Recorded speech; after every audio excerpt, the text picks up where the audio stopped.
All right. Hello, everyone. This is the fifth episode of Define This.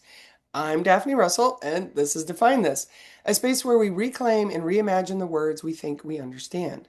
Every definition we carry was shaped by an experience, tied to a place, wrapped in an emotion, and often handed to us before we even had the chance to choose it for ourselves.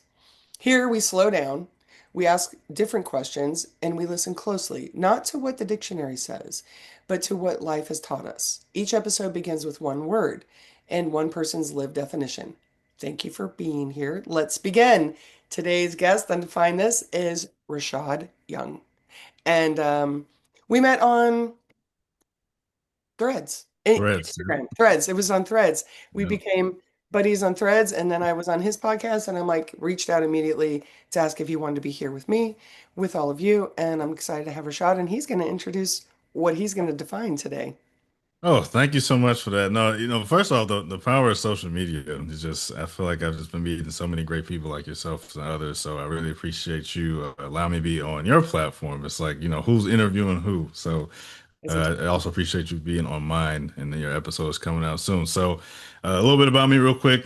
Rashad Young, from St. Louis, Missouri, 30 years old, still trying to figure it out. A couple of things I've done.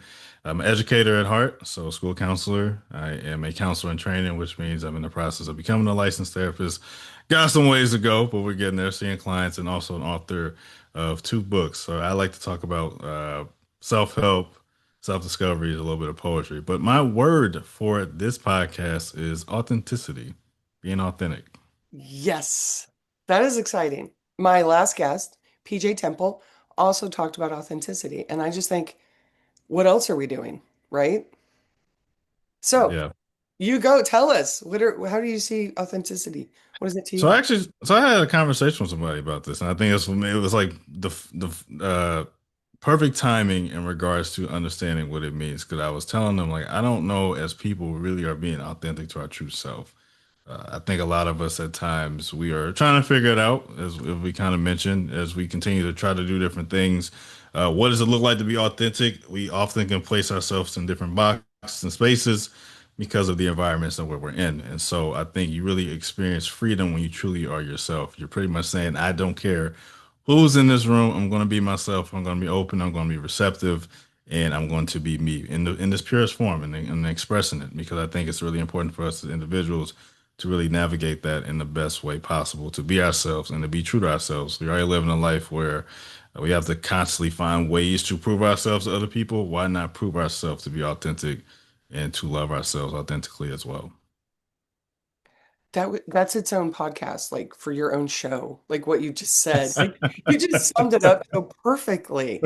And then I had like 15 questions in the middle of it.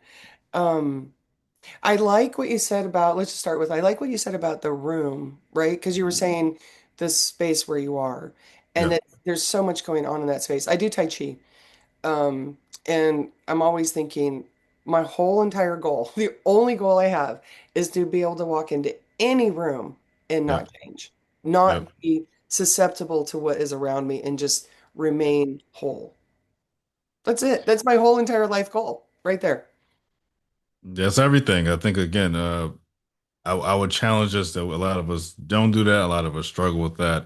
And you can take it just from a level, just for careers. I think that's the main thing, just in my experience, just working with people. I think how many people often talk about how much they don't like their job or they thought they've been doing something else. So the degree that they had isn't even in alignment to what they believe. We make a lot of decisions through the approval of others. And, it's nothing wrong with that. It's the influence of how we grow up as people. It's just really when you have that moment to be authentic and accepting yourself in an authentic way, you can just again just live life more freer. And again, we're here for a short time, right? And why not try to be our authentic self and really make the impact in the world that we could do if we do it in an authentic space? I like the freer reminds me, I think it's Elizabeth Gilbert said that free people. Yep. I just love that's the most simple, perfect statement, and like, so have you been, let's just, just throw around some different questions with you as a Sure. school counselor, right? So, Yes. I mean, that's where your bread and butter is, Angry teens, they're my favorite. Yes, Angry Teens, I love them. all boys. Actually, I love angry boy my teens. They're my my favorite. alma mater as well. So there's a lot of connections to that. But yeah, Your alma mater is the angry teen boy. no, no, I'm no. kidding. I'm Sorry, kidding. I'm kidding. I'm kidding. sorry. But yes, I used to be that at one point. I think a lot of us really struggle with that. You know, adolescence is just I think the most beautiful way for us to really understand who we are. It's that stage of self-discovery. Often I would argue with not argue, I would tell a lot of my kids, this is your moment to be your true self and figure out what that looks like for you, and be okay with that, because you're still figuring it out. And yes, you still got your parental influence, guardians, etc., coaches, whatever. But like, what do you want your life to look like for yourself? And how do you navigate that in the most, again, freeing way possible? Like, I really push that down to my boys. Like, be yourself. You have emotions, especially because, again, with guys, especially teenage guys, they want to shrug it off, be tough, be macho. But it's those moments like it's okay to have a moment where you need to cry. Like again, do not limit your ability because of what you think is supposed to be manhood. So again, having those emotions, again, being free with being yourself. If you're expressive, you want to do theater, go do that. If you're a quarterback of a football team and you want to play the violin, go do that. Right? Don't box yourself in because of what society or what other people think you should do because of what you're currently doing. That's where a lot of those kids are being labeled the athlete, right? Or the nerd or other things. And that's how they start to diminish themselves into various roles. And that's how, you get adults that are confused when they get older. Like it all starts Right. when you're a kid, right? Right. Yeah. If we have the chance to figure out who we are when we're 15, oh my, we're way ahead of the curve, Yeah. way ahead. So Yeah. it's nice. I'm sure that you have influenced quite a few young men. Do you have like a favorite kind of, of course, vague story so nobody can pin anything on anybody, but do you have one that you're like, this really worked, this particular kid, this particular something? Uh, There's so many of them. So a I little know, bit of right? that. It's not even. So I also did a quick year in Chicago working at a middle school, but my job I had eighth grade boys up to 25. So they had like an alumni system because the kids were from the west side of Chicago and low resource area. So the extended the support of that school, they wanted to make sure they had that. And so I actually have one guy real well. He's like a little brother, and I'm still connected with most of them, but him especially, we talk probably once a week still. And so he was on academic probation, actually, and I had the same story because I was on academic probation when I was in college, and so, but he had the aspiration to be an engineer, and I never forget. He came back to the middle school to come see me, and he was, telling all the other counselors about his situation, and they kind of discouraged him to continue that path because he failed, right? Maybe you should pivot. I've heard that story before, Hmm. right? And so I grabbed him to the side and I said, "Do you want to be an engineer?" He said, "Yeah." I said, "Okay, you're going to be an engineer. It doesn't matter about where you start or where you finish." And he's doing fantastic now. His grades flipped I wanted to say out of nowhere. I've always knew what he was capable of, and I used to tell him that. And I told him that as again we was talking every week while he was in school. Like you have the ability to do this. Do not allow anybody to tell you otherwise. His advisors were trying to steer him away, and I get it. Like as educators in that space, when you see a kid steering a certain way, you often don't want them to dig a bigger hole. Hmm. Understand that. I often think though that especially for young boys, they have to fall on their face. You got to fall on your face to really see what you're capable of. Hmm. I went to school to be a pharmacist at first. Had a 1.2 GPA. Never thought I would have a 1.2 GPA ever in life. Yeah. Uh, but I learned a lot about myself. One, I learned I am terrible at math. Hmm. I will never do that again. But two, I also realized that I actually don't want to be a pharmacist at all. My mom saw me as an educator and a counselor. She always said that. But with that moment of resilience, I learned that, okay, this doesn't work out for you here. You can pivot, but you can also see what you're capable of from an academic sense too. So, I mean, I'm at the point now where I'm getting my third degree, my second master's in clinical mental health. So again, to be a therapist and exploring options to go into most likely clinical psychology at the PhD level. Again, most people when they're being told they cannot do something, they accept that. I always knew that there was more, and again, I learned in that moment. Okay, maybe this doesn't work out for you, but you can still learn a lot about yourself during that time, which I feel like is what I've been doing now. And that's why I'm always on kids, and I always champion kids who probably fail first because they're learning a significant lesson that other people won't find out till they're older. Just because you fail at a certain point doesn't mean that you can't succeed. I would argue that the earlier you fail, the better you are at building resilience. Right. So I'm really big on that with the kids. So there's a lot of stories I can talk about with, because they tell me about everything, especially where I'm at now. They they call me Unc now because I just turned 30. So I guess I take it as So a funny. badge of honor. But I tell them all, like seriously, right, as a freshman or a senior, like be your authentic self. Like I want you to be yourself. I want you to come back 10, 15 years from now and be like, man, I'm glad I took that piece of advice because I see so many of us get lost in this space. That's why we have a big, loneliness epidemic, depression epidemic, because a lot of people are tired of playing characters that they shouldn't be playing because they're not being themselves, they're not accepting themselves, Right. right? And And, that's and I know other layers to the mental health side, but no, but I it's a think big part that's though. really that is the layer. That is the layer. Yeah, Like that's the one. Because if there's an onion, what's at the bottom of the onion, right? Is who you actually are. And if you're yeah, not accepting who you actually are, actually, right? yeah, Then everything else is just a layer that gets put on there.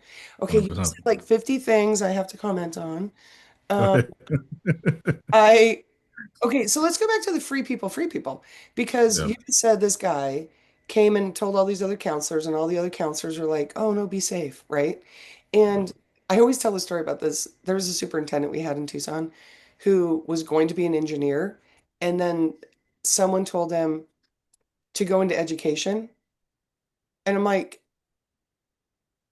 why would you stop a person from going into engineering? Like, what like you shouldn't tell them what to do. You know what I mean? First of all, yeah, he should have helped him become an engineer. And I'm like, right. I don't think he lived his authentic self, because if his authentic self had been there, then we it would have exuded from his position as superintendent, which it Yeah, did not, right? right. So I'm like, well, should have been an engineer. So I think free people, and the people that were telling the kid no aren't free. So you really got to be careful who you're asking your advice from. If you're asking advice from a person who's chained to their beliefs, like, what should I do? They're going to go, oh, here, let me give you some chains so you can chain Yeah, your own belief.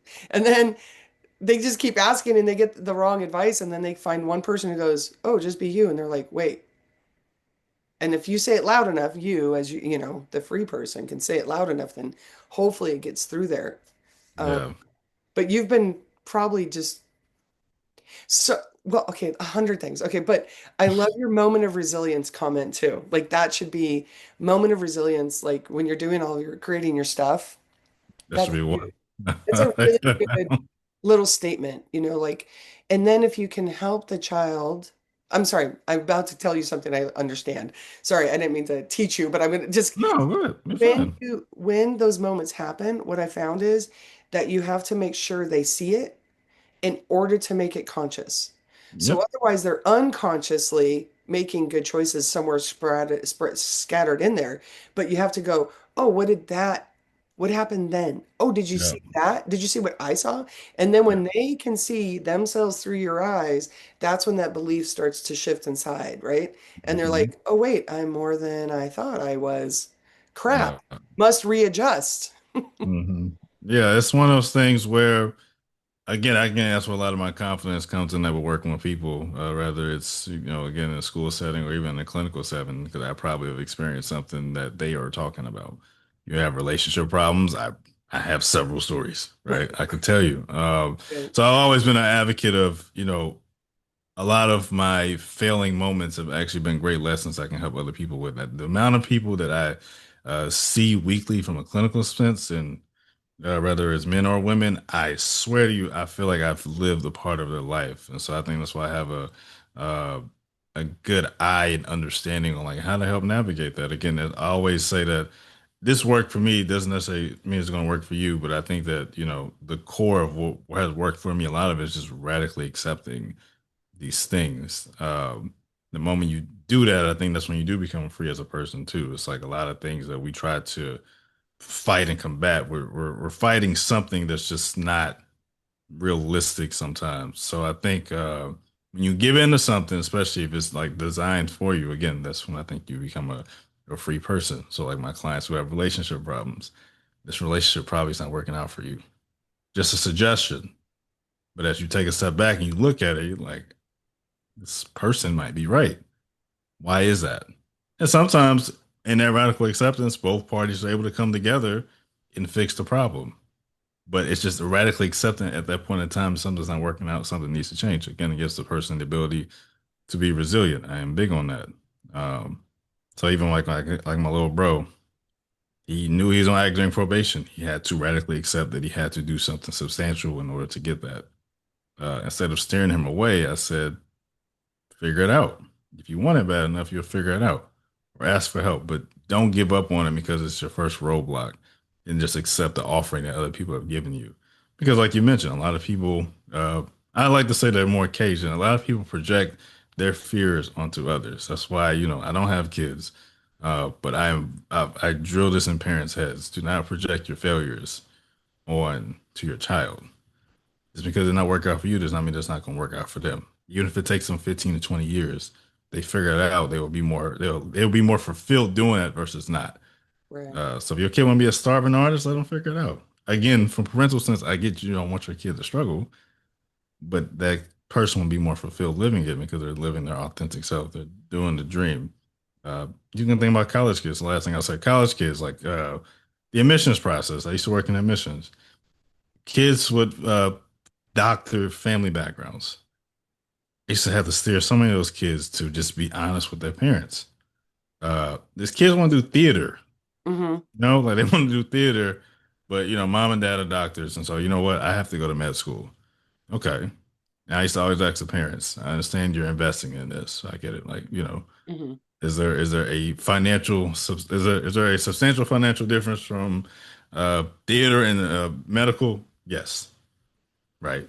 But they both were two forms of service. And again, I used to ask them, do you think your child would be more happier because they took your route? Are you happier with the route that you took? Some have been candid and said, hey, I probably wouldn't have been a doctor. I would have done this. But I get it. Cultural and all those things have an influence. I understand that. I respect it. It's just, again, a lot of us aren't living what we actually want to do. We're doing the exact opposite. We're making decisions based off of our circumstances, which I get. So I don't take that away.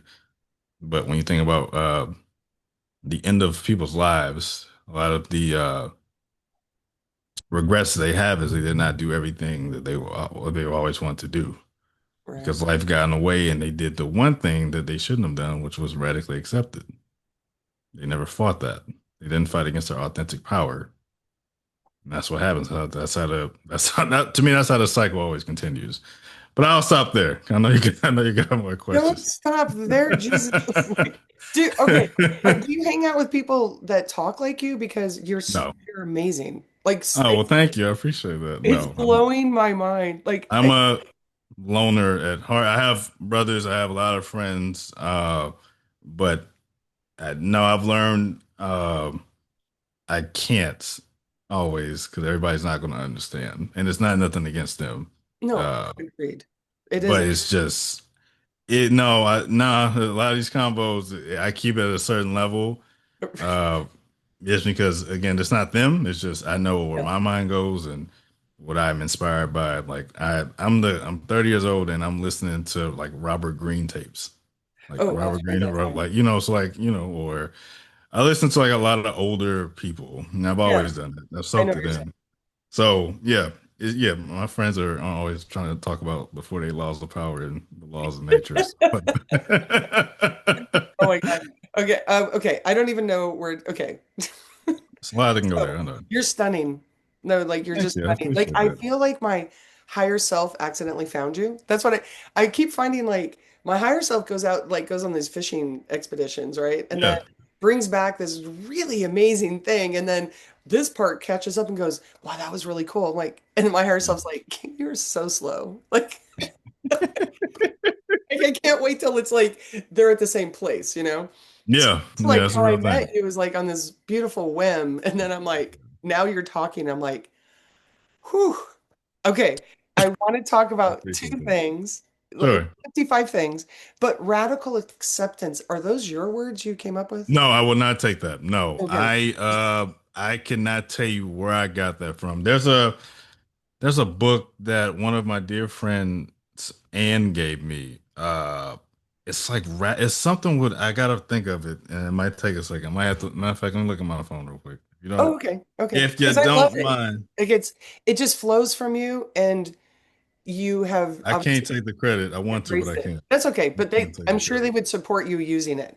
I cannot think of it just now. I thought I had the ebook. Yes, it's a book called Radical Candor by Oh, Kim Scott that she told me to read. okay. Uh, and I don't think radical acceptance in the entire book, but I think this book is centered around like being yourself in like corporate spaces or workspace. But I will not take radical Just acceptance hey, as just in champion. case, I just had to check, because you have your moment of resilience. I love that, and so I just like pictured this combo.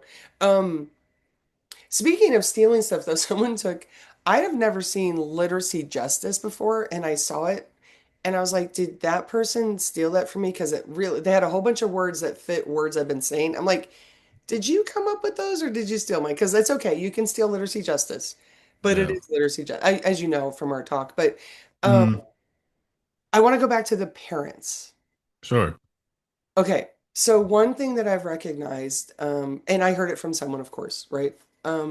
They said that a child's job is to help the parents grow. Yes.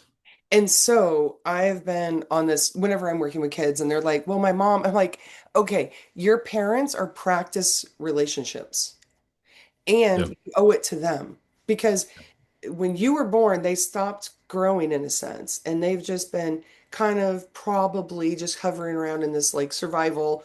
How do I get my kid here and take care of my kid? So now you're 12, 13, 14, 15, and you have these ideas and these thoughts and these desires. You have to keep talking to your parents about it. Now, Yeah. am I saying it's going to go right the first time? No, but you have to keep being honest with them because they're practice relationships. If you Yeah. can't tell your parent what you want, then you're going to have kind of zero luck telling someone else. And so I have Hmm. this little theory in here Hmm. is that, and I want to ask you to think about the youngest moment you remember, kind of being this conscious version of Rashad, like where you went, hey, like you had a question that went against Oh, yeah, got think, stories. okay, great. I want to hear the youngest one. So Yeah. my thought is, I just said this to PJ, it was like, maybe precocious, people use it so negatively. It's actually a conscious child pointing out, hey, isn't that true? And the parent going, no. Yeah. Happens And all the that's time. all it is. And I'm like, what? So I was thinking I'd throw that at you and see what you thought. Yeah. Go. Yeah. So before I get to the story, I'll tell a joke. I think it's true. Is personally speaking, I think that's why I run into a lot of issues with dating at times when we have the conversation with kids, because I am very conscious and expressive of very much standing on the stance of I want my kids to be free thinkers.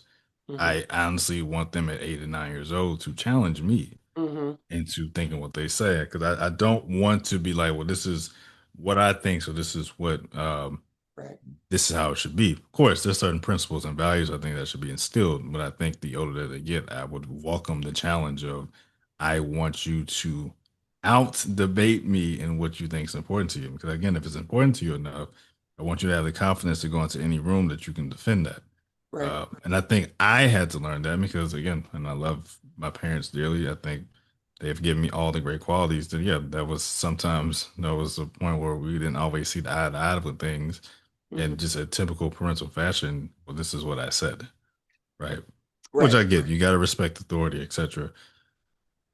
I would say, I'll say two parts. I would say the first time I probably had the conscious thought probably I was like 8 or 9. I was like 8 or 9, and I was yeah, yeah, my uh mother and grandmother very devout Christian women. So the foundation of that, yeah, I would consider myself a Christian. But there was a point in time to also explore that, which I'll get to at the second story. And I never forget the pastor said something in church one day that if you know anything about black culture, especially like black church culture, you don't question. And I told my mom, I was like, Mom, I don't agree with that. The way that she looked at me. But it wasn't what he said. I just did not take it in the interpretation, which Hmm. was always my argument with people when I used to go to, and I used to just start doing it on purpose. Hmm. They say something, I don't agree with that. Because what is somebody saying? And again, that man is called to do God's word. I respect that. But I also learned that there's various interpretations. The Bible has been used in various different ways through Hmm. the interpretation, both good and bad, just from a historical standpoint. Hmm. So that was the first one, which was a thing. I think the second one, when I was 22, uh, at this point, I didn't know what I was believing in. I consider myself an omniist at that point.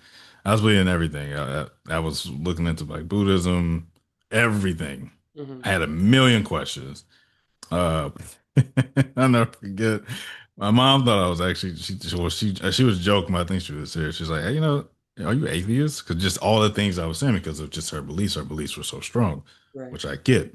And because I was talking about just like Buddhism, like things that I was learning, and and she kind of referred to like praying to Buddha, and I was like, I don't pray to Buddha, but I asked her a question that it never got, and she never got an answer because she realized what I was saying.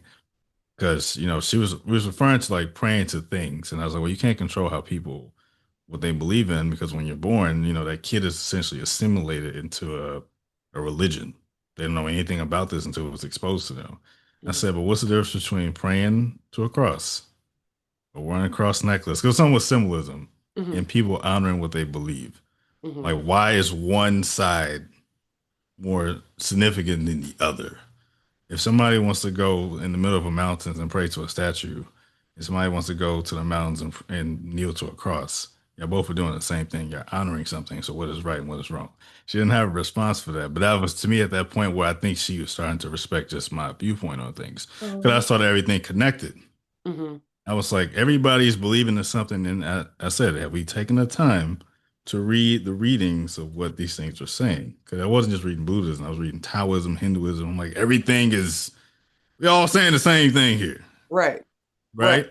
It's just whatever is important to you is your belief and your foundation. That's fine, right? So again, I identify as a Christian man, but I will never ever dismiss anybody else's belief in their religion because I probably have taken the time to at least understand it a bit Hmm. and understand it. That might just be a part of their culture. So I think again, to me, that gave me the observation of we're all saying the same thing, and everybody's pointing fingers of what's right and what's wrong. That's half of the problem of like divisiveness in the world. And being authentic, I think also is to accept people for who they are and not try to change them based off what they believe. So, two quick stories. That was good. Wait, did you tell a joke? Yeah, I realized the joke slipped out of my head, but the thing was, like I was Oh, just okay. saying, That's like okay. Okay. both sides are, again, you're kneeling to some sort of Yeah. symbol. Yeah. That's what I was getting at. I was like, you're Yeah. both honoring something. It's either, whichever which works for you is what works for you. Yeah, I had the joke. It did not, and it slipped. I'm like, it's not gonna land. So, Well, there's this great joke, but I'm not going to even bother telling the whole joke because I can't. But it's like this guy's about to jump off a cliff, and the guy Mhm. walks up and he goes, "Oh, hey, well, do you believe in God?" And he's like, "Well, yeah." And he's like, "Well, me too." And he's like, "Oh, well, do you go to church?" And he's like, "Well, yeah." "Well, what church?" And like, "Me too." And they go back and forth, and they're constantly going, "Me too." And he keeps saying, "Well, this church or that church?" He's like, "That church." He's like, "Oh, me too." And they go to this minute little thing that's like the West Baptist Church of Massachusetts, 1896, or the West Baptist Massachusetts Church of 1892, or whatever. And the Yeah, guy goes, so the guy goes, "Oh, the of 92," and he goes, "Oh, die, heretic," and he pushes him. And it's just like so, I just think that's the funniest joke. And it's actually supposed to be the funniest Christian joke of all time. And I'm like, because it's a definition. Like when we want to hold on tightly to our definitions, then we're just boxing definitions. It's like yep, that's what yep, yep. the purpose of this show is. The idea is that we broaden them, so whatever that, our conversation is much different than the other authentic conversation. Um, Yeah. but I think that one thing that the people the authenticity, which comes as so when a kid asks a question, if you react in a state of authoritarianism, right, then Mm, you're protecting some belief you have. Or like if your immediate reaction is that. So then it creates this hierarchy, right, in the family that's not real. I don't think it's actually real. So no. instead of assuming that the child is trying to contradict you or bring you down or whatever, saying, "Oh, well, okay, ask me that question again." And then the kid's like, well, blah, blah, blah. Like making sure the kid's asking a real question, not a rhetorical, learned in school question, not one with a funneled right answer, right? But an actual question. I think that it can increase the communication within a family, just like you're saying, like just that simple act of It not again, feeling attacked. again, authenticity is driven in curiosity. So, I mean, I think the Mhm. moment you push that away, again, we do it very subtly as people. We don't recognize that we're doing it. We do it so much. Again, everything stems to childhood. When I just think about again, just from a therapeutic sense, like all of most of our traumas, everything starts when we're a kid, and that's when we are usually the most free. If we really pay attention to kids, they are giving us the truth of how we should live. The Yeah. older they get, we limit them. And I get it. Some of it is from safety, but this is why we get what we get when we have kids that are fearful is because they tried to do something when they were younger and they were ridiculed. It Hmm. all connects. We just don't take the time to pay attention to it. And that's not a knock on anybody in particular. It's just a fundamental truth. We project a lot of what we don't want our kids to experience onto them, which again diminishes their ability to be authentic. Right. Happens all the time. Yeah, Which is harmful. Let's go back to that. Because exactly. when we restrict them, we're diminishing. Let them find out, letting them find out in a safe space is really the ultimate goal. You can only do so much. But I remember my daughter asking me, she's 22 now. She'll be 23 very shortly here. Oh my gosh, very Happy soon. early birthday. Next week, yeah. So, but it's exciting because like I feel good about like all the time she can, like, Mom, what about? And I'm like, okay, continue. Go ahead. Don't ignore the fact that I'm crying. And I really believe that. Oh, that reminds me. I have to ask you, tell you something really cool. But the crying, I heard the crying is like, some Instagram thing, but it said that it's shedding a next kind of reality. And I'm like, I'll take that. I like that idea that it's actually your body saying, okay, we're good with those beliefs. We're going to let those go and we're moving on. I think that's a Hmm. good idea that makes Yeah. it so useful. And I really did go through a whole lot of growing because I allowed and supported my daughter asking me questions and confronting me on things that she saw. So I got to grow because I allowed for it, like probably paid for it basically. I'm like, here, keep going, daughter. So then we worked out things together and we're buddies. Like I'm still mom, but she calls me. So um I saw a video recently, and I don't know if this is new information or I'm just saying something. I just got on the train really late, but Sure.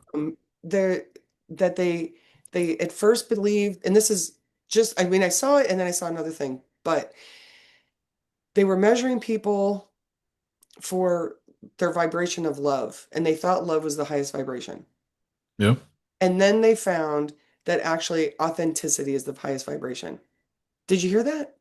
No, but me and my friends have had a couple convos about that. I used to think that love was the highest one too, but I mean, I think the highest form of love is authentically loving yourself and other people. Yeah. Right. So being your greatest self. And I'm like, what? So yeah, they measured the people and they got them mad and got them happy and did all the kinds of different manipulation. So they thought the love one would be the greatest. And then they found when the person was deeply whatever feeling, being, they realized it was authenticity. And I'm like, well, that makes a lot of sense. And I Yeah. feel like I'm assuming you as a practitioner, because same with me as a practitioner, I just want everyone in the room to be their greatest self. Then if I've just allowed, did my job to allow for the opportunity for that child or that other adult to be their greatest self and not have the hindrance of old beliefs related to school, because that's my specialty, is the school related beliefs of, by the way, the math, I'm coming for you. I have a plan to relieve you of that I'm not good at math scenario. You're gonna be Oh no, yeah, no. you're gonna be So high the on my funny, list. the funny thing is, like, what I after going through my math struggles, I know a lot of it was just overthinking. I mean, math is formatic, so now being so far removed, Yeah, I understand it. But that at that point in time, I'm like, yeah, I don't get it. And I try to do everything. Like I was. Yeah, we just in true transparency, I took college algebra like three, four times in college, and I yeah, did everything right. Like the second and third and fourth time, I was seeing the teacher at the class. Like I was doing everything. I had to take it at a community college actually. It was this weird Russian long haired like hipster like weird guy. Like, I don't I can never forget him just because of his appearance. But he was like for somebody who has a certain grade, like you understand it, but you don't believe you understand it. I'm like, that makes sense. And I think that's what at that point, I realized what he was saying. So, well, that's what I'm gonna come just because now that we're friends, I'll share with you later, but I have this super plan to do the same thing with literacy with math, to prove to everyone that they're actually doing high level math right now where they're sitting all day long, everyone. well, Later. But I'm really excited about that. So I was just really glad you said that because I'm like, oh, I'm coming. I actually have a guy at Trader Joe's I'm coming for also because we talked about math. Like, when I figure this out, buddy, I'm coming to you because I'm on it. I'm on the trail. I'm close. look forward to it. Good. Yeah, but it's changing that belief, allowing the opportunity for that belief to change. Yeah, It's really 100%. cool. Your work and everything that you say and how you present it is just, I'm in awe sitting here listening to you. Thank you. I I appreciate that. I really am. And I want to go back to the 8 or 9 year old self asking about church. I think that's the thing is that when you it's like you're truth seeking confronted a belief that was not true. Yeah. I think Yeah. that's the key is that kids are like, well, he said blah blah blah. Like if we could just saying to the kid, like, well, is that true? Like, is it actually true? Because as soon as you say, is it true? The kid knows it's not true. We all have like truth serum inside of us. Like we Yeah. know what's true and what's not. It's just like our willingness to accept the illusion or the lie is where the conflict with our authenticity comes, I think. Yeah, I mean, I know I'm a book person. I know. Oh, we're getting to the Book of We're Job. going That would be our at the end of last it. section. Yeah, because I Okay. I saw your video on the Book of Job. I want to mention the book that I think really opened up my eyes to that. The like the I guess the truth seeking aspect.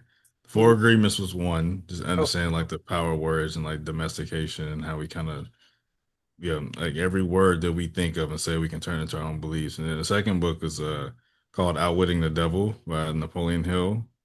oh, Uh yeah, I think it's Napoleon Hill. It's a yeah, there was a book, yeah, he wrote a book uh and he could not publish it until he passed, if I'm not mistaken.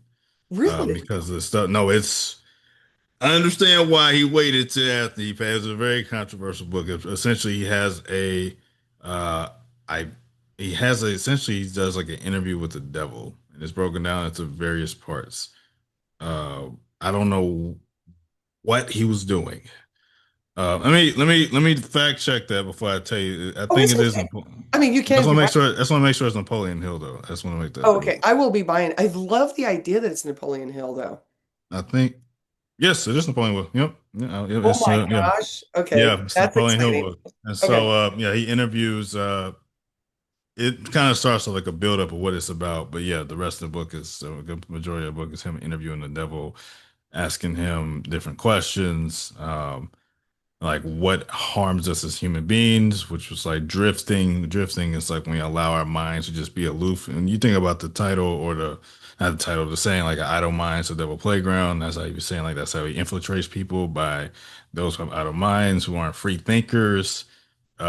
That we make him more powerful than what he actually is because of like he goes into a place. So I understand why it's a little controversial because he talks about, just like the influence of people in church and schools. And I understand why he waited. I do. It's a good, yeah, I read that when I was, I think I was 23.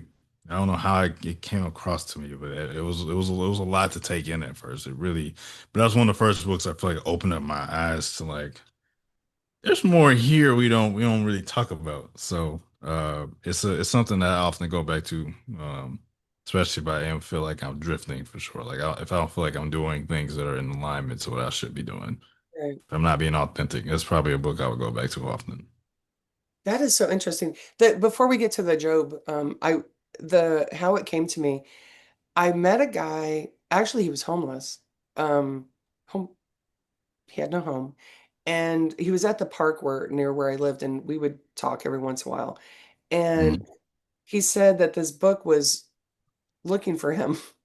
And I went, wait, what? Tell me more about that. And he just kept coming across this book, and I'm like, that's so interesting. Like even how you just nonchalantly said how I came across this book, but I do think everything is a message that we choose this. We're noticing the messages maybe in different realities. I'm not really sure how I would explain that, but Yeah, I've never heard of that book, and I didn't read the Money Napoleon Hill one, the one that's the most famous one. yeah. I have it. I actually have it on a shelf. Which is interesting because I would feel like that this book should be his most famous one. That I can't wait to find out. Right, but I mean, But and how did you find it? You don't know. How did I find? no, no, now I'm thinking about it. Okay, so I got to go back really quick. So when I was yeah, after being on academic probation, I was like 19, 20, 19. 2020. Um, I mean, yeah, no, I was 19 years old. Sorry, I oh, was you're 19 19 years years old. old. Yeah, Okay. I graduated college and Okay. undergrad in 2017. That sounds like a long way ago. I had an uncle that he was kind of like my uncle, but my mom grew up with him, and he was selling cars, and that's how we connected. But Mhm. when I came back to him talking about academic probation, he was an I think he might still be an atheist. I don't know, but he was an atheist. He didn't believe in God. And that's what opened up my eyes to a lot of things. Mhm. And he said, the moment that you start looking for more, don't stop. I'll never forget that. It was one piece. I have not seen him, I don't think, since then. But the moment you stop looking for more, uh, don't stop. And I think he sent me a couple guys that were atheists at first. And I think as I just became open-minded to understand their perspective. I didn't believe it, but I was like open-minded. I Right. think a book recommendation came up because I was just down this loop. I was just searching for everything. And I think I heard about it when I was 21. I don't think I picked it up till I was 23. And yeah, I'm glad I did that because I don't think I've been ready at 21. And like I said, even at 23, it was very intense, just of the wording of the book. It very much puts you in a space of cognitive dissonance where you're like, I don't know what to believe anymore. So you just kind of form your own. Oh, that's fun. Actually, how It's clever. fun to some people. Yeah. Everybody Oh, can't handle that. I get that. actually, it's fun. I was telling about Arlen. One of her biggest things is cognitive dissonance. She's like, make sure your posts have cognitive dissonance, and you'll make the person feel uncomfortable by writing the title, and then Mhm. you'll soothe their pain when they come to your video. I'm like, Video. what? That's brilliant. Yeah. Yeah. Um, that's so interesting. I could like literally just sit in the living room with you and talk forever and just listen to you. I've been told I have that effect, but I tell people all the time I feel like a 90-year-old man. I've seen a lot and done a lot, but I'm still young at heart. Which I mean I know it's a gift that God has given me, but Yeah. it is. I just know a lot of people just can't aren't really willing to be receptive of it. And also I think my own experiences as well. My joke I tell everybody, I've done everything in my 20s besides be married. But I've lived but I also went through a bad breakup that was like a divorce. Yeah. So my eyes, a lot of the things that people are excited for, I think it got robbed from me in a sense. Like I kind of got to see like the bad side of it. I've openly expressed it before.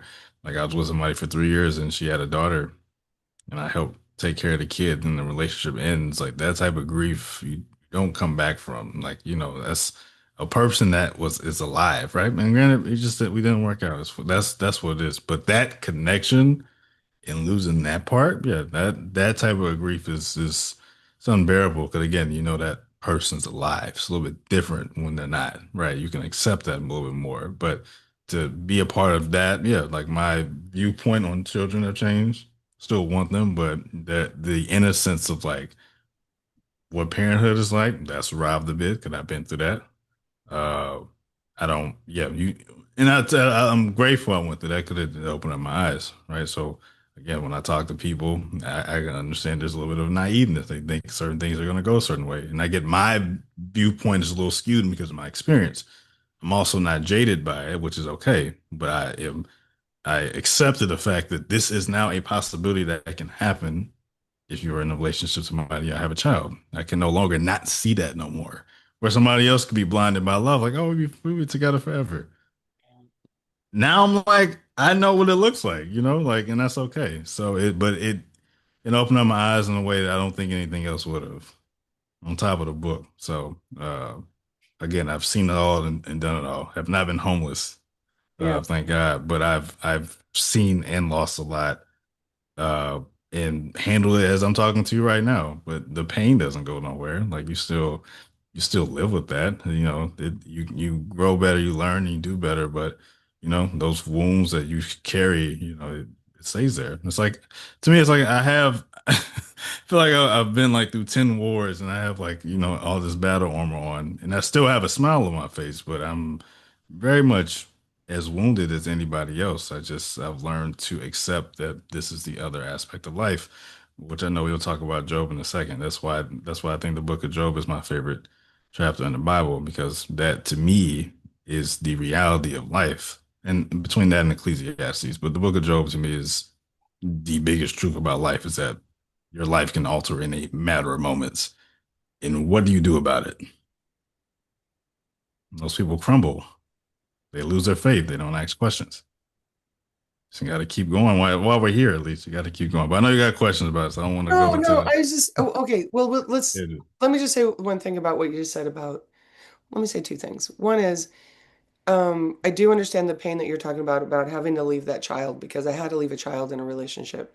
Yeah. And we had a secret relationship for the next, secret meaning when the kid could get a phone, she'd call me, Oh, like, yeah. Yeah. Yeah. so Yeah. she'd have to sneak a phone. She couldn't use her actual phone because her mom would check her phone and no, no, no, no, no. And, Sure. but the day she turned 18 was a Tuesday and that was leap year. And so it was the 29th.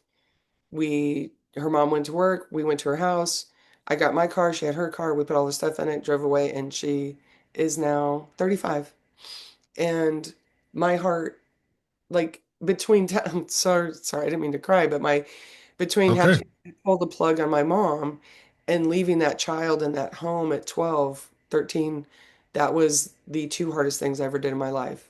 In my Yeah. and that 8 years in between that 12 and that or 6 years in between the 12 and the 18 were just I knew what she was going through and I could not do anything about it except sit and wait, knowing I could be Yeah. at the place after that.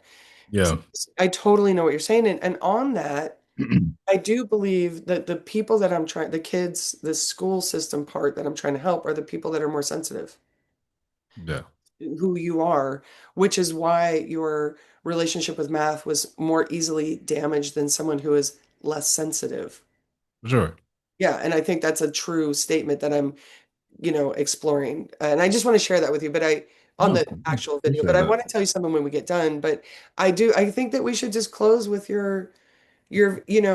for anyone who has not read the Bible, I want you to just get a little backstory on Job and then how that Ooh. reading that has No. affected you. So I think that would be a beautiful way to end this. You want me to get into well, this is my interpretation of it. I'll try to make it, quick. I know that, No, there's no, people can just keep listening. What's going to well, I happen? try to make it a quick synopsis because I can also own it to the fact that, the comprehension of things have changed. Oh, okay. To my synopsis, Job was a man that had all the things that I think anybody would want, family, land, all the great things. And then one day, if I'm not mistaken, uh, I think was it God and the devil? But anyway, God pretty much took everything from him. Like he lost everything in the blink of an eye. Kids, land, everything. And he went through a significant trial of tribulations and often was, questioning his faith, but also he stayed strong in his faith and asking God, why has this happened to me? But the outlook of it, I think, really was the biggest thing is that at some point, again, goes back to radical acceptance. He accepted what was going on. and got to, essentially bless them back with everything tenfold, right? But it's like in that period, it's like when we're going through these moments of suffering, you're asking why God. You mentioned grief, and active grief, and then grief in situations where you have to make a hard decision. We are often asking why God. And I just told somebody this literally yesterday. And I was like, the things that we express are painful, depending on your belief, that, Jesus died for everybody's sins. Like that is the ultimate sacrifice. What does that symbolize? That there's two sides of life, that there is an ultimate sacrifice that we all are facing. And if I take it a step further, just to skip away from Job real quick, the Buddha's discovery to how he became how he was. He came from a wealthy family, went out to the world, realized that the world was suffering. His dad shielded him from going out there, and one day he snuck out and he went out there to see what life was really about, and made a crazy decision to go out there to explore the world for what it is. But as he learned, is that the art of the world is through suffering. We cannot escape that part of us. And so it's just how do you channel that and what do you learn from those experiences?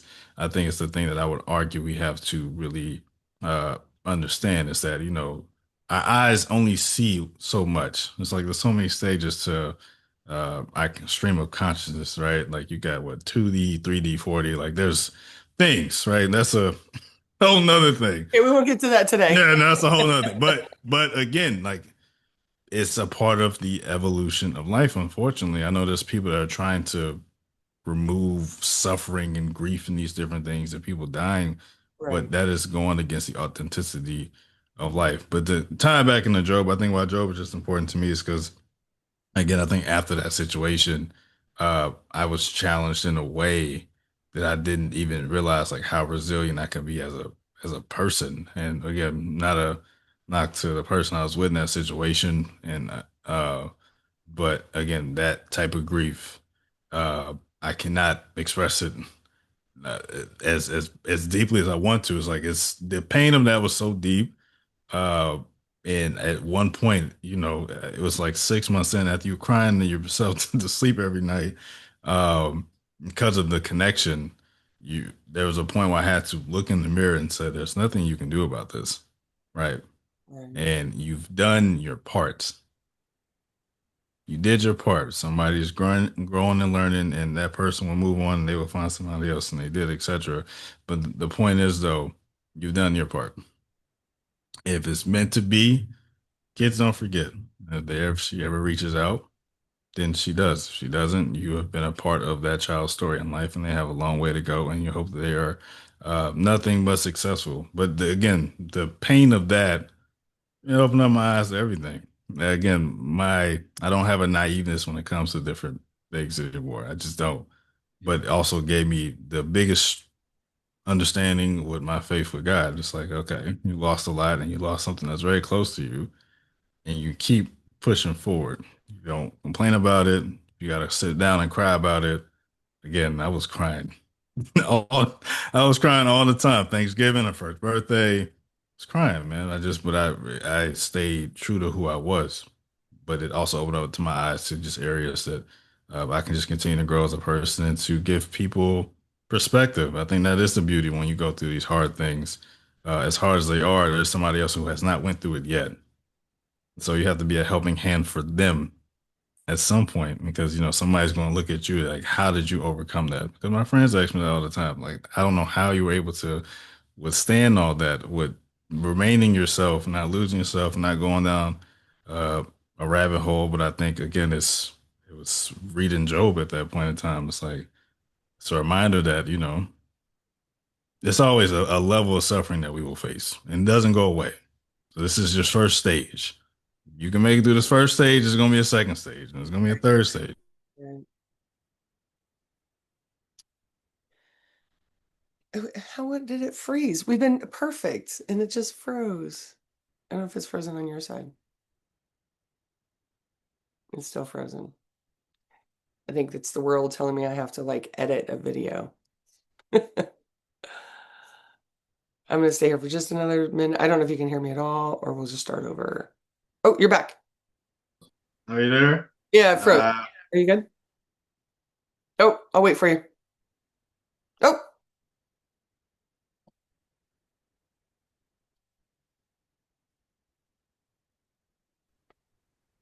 Sorry. It is storming. Is it really? Yeah, the power flickered for like 2 seconds. Oh, Okay. wow. I think that's God saying wrap it up. Okay. Yeah, well, that was Uh, good. I mean, it was perfect. I just want to say, and I will, I'll clip it. It's yeah, God's that's will. fine. I have to learn how to edit. Anyway, um, last year, for the last 4 months, I was teaching high school English, and Mhm. I was talking about, like I told you, read this way, right? Inward. And the one kid that I was positive read inward without fear, because some kids read inward, but with a lot of fear. So they're like, deflect. Yeah. But he was reading the Bible. It was the only kid I've ever had said, "Well, I want to read the Bible," and actually did because they was like, "I just want to read the Bible," and then they didn't because they didn't. And he was the only one that ever had that did it and brought it, had it every single day, and literally would read a sentence and say, "This reminds me, it's not defiling. Defiling's not about defiling over there. Somebody doesn't defile me. I don't defile myself because I ate shrimp. I defile myself when I put my negativity on someone else. I'm like, what? Tell me more. And it was just so Right. beautiful to like, there's many ways you can use the Bible as a weapon, or you can use it as a path inward, and of Yeah. transformation. I mean, like, is how you use it. Yeah. Again, I think that was what opened up my eyes, and again, that's what made me go back to making the decision. That again, one thing I'm very appreciative of is that my family did not persuade me to make a decision about what I believe in, regardless of how strong their beliefs was. I ended up making my own decision with that. Right. So I think that was the most important thing of it. I was able to do that and I was okay with that. Again, after all that, and recognizing my own journey, again, it's just being authentic, which I'm forever grateful for, that they let me do that Yeah. with no problem. So no, thank you again though for your time. Oh, This this was was great. great. Yeah. Okay, I'll do my little outro. Okay. Thank you for listening to Define This. I'm Daphne Russell, the self-proclaimed education evolutionist, talking about teaching and learning and all that in between. I hope today's conversation stirred something in you, maybe a memory, a shift, or even a quiet redefinition of your own. Because the words we carry matter. And when we broaden what they mean to us, we change what's possible for us. If this episode moved you, share it with someone who might be ready to revisit a word they thought they understood. And thank you, Rashad Young. I appreciate you so much. Thank you again. I appreciate it so much. This was awesome. Okay.